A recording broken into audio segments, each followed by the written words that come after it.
Kamusta kayo mga kaibigan, nagbabalik ang TNT Trends and Tour Channel. Ayon sa ABS-CBN Showbiz Entertainment ngayon, FPJ's Batang Quiapo lead star and director Coco Martin revealed that McCoy De Leon's character was initially planned to appear only in the pilot episodes of the series.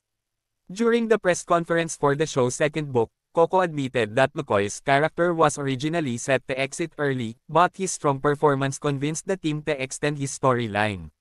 Si David talaga, si McCoy, ang original niya, hanggang pilot lang siya. Kinausap ko na siya, Coco said. Pero dahil ngayon nakita namin yung pagpupursigi, talagang gusto niya matuto, nakita namin yung galing, yung willingness, ayan, umabot na ng 2 years, he added.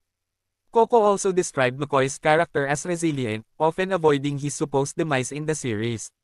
Sabi nga namin, may pagkasapusa ta. Kapag malapit na namin patayin, laging ginagalingin na ng hinihinayang kami, kasi nga 'di ba, as in, parang sayang naman, he expressed. Parang nakakatulong siya sa show eh. Ang daming mga incident na ganun. For his part, McCoy expressed his gratitude for being part of the hit Kapamilya action series. Bilang alam naman po natin sa generation ng mga cast sa Batang Quiapo, isa ako sa pinakabata, ako mas lalo kong iniisip na sobrang swerte ko dahil nag-uumpisa pa lang ako, kasama ko na sila, he expressed. He recalled the first instruction given to him for his role, saying, first day ng Batang Quiapo, sabi lang sa akin, huwag kang ngingiti.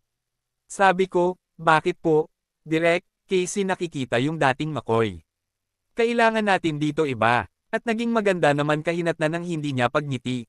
Please don't forget to subscribe TNT Trends and Tour channel, click the notification bell to notify you in our next video. Please like and share and comment down below. Thank you for watching.